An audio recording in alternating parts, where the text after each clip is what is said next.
The topic of this video is super simple. The topic is fog. So for this one, we're just going to create like a very basic fog particle system. So let's get into it. So the very first thing that you're gonna wanna do is you're gonna wanna Google a fog texture PNG with a transparent background, kind of like this one. This one also looks good if it actually has a transparent background, which it doesn't.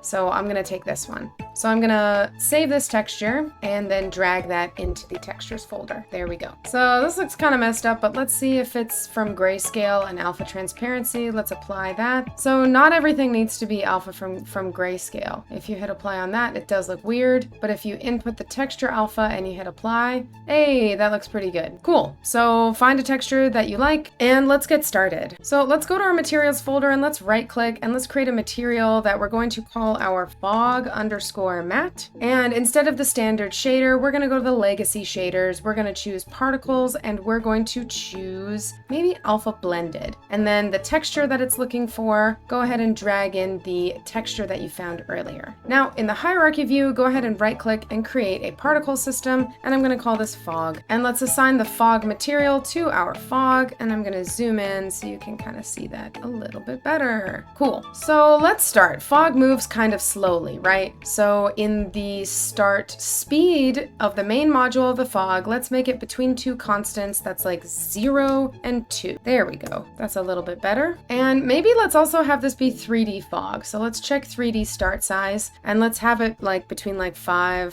and 5. Let's also give it maybe a start rotation. I know I usually do random between two constants, but let's mess with curves this time. Maybe what if it starts low and ends high? So it kind of has a curve as it goes. The start color, you can set it to be a gray, you can set it to be whatever color you want your fog to be if it's like a poisonous green fog. Anywho, yeah, set whatever color you want it to be. It's also a little bit too visible, so let's go to the color over lifetime module, go ahead and check that one, and let's do the thing that we do kind of a lot. Let's set the alpha node at the beginning to be transparent, in the middle to be visible, and at the end to also be transparent. So it kind of makes your fog feel like it's fading in and then fading out. And maybe in the shape module, instead of from cone, or maybe it'll be like a box? Yeah.